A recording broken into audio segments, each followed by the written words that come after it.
Hello, தம்பி கார்த்தியா? ஆமா நீங்க? நான் தான் சீமான் பேசுறேன்ப்பா. அது ஒண்ணும் இல்ல, நம்ம தமிழ் தேசிய அரசியல் பண்ண ஒரு கோடி ரூபா திறநிதி தேவைப்படுது. அதான் நீ இப்ப ரெடி பண்ணனா நான் தம்பியை விட்டு வாங்கிட்டு வந்துடுறேன். எப்படி தம்பி, ரெடி பண்ணுறீங்களா?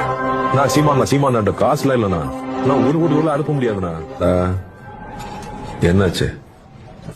ஏதோ சீமான் நான் பேசுறாரு, திறநிதி வேணும், 1 கோடி ரூபாய் அனுப்புன்னு கேட்கிறாரு. முதல்ல போனை கட் பண்ணு.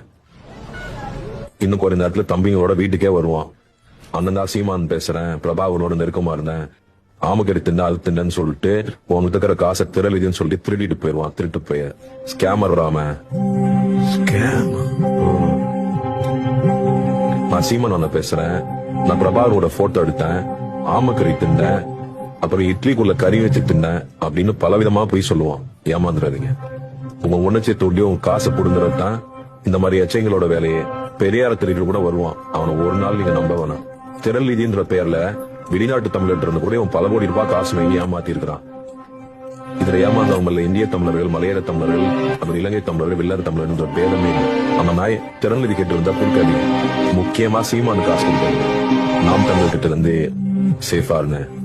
சீமானின் நட்பு கேடு விளைவிக்கும். சீமானுடனான பழக்கம் வாழ்வை அழிக்கும்.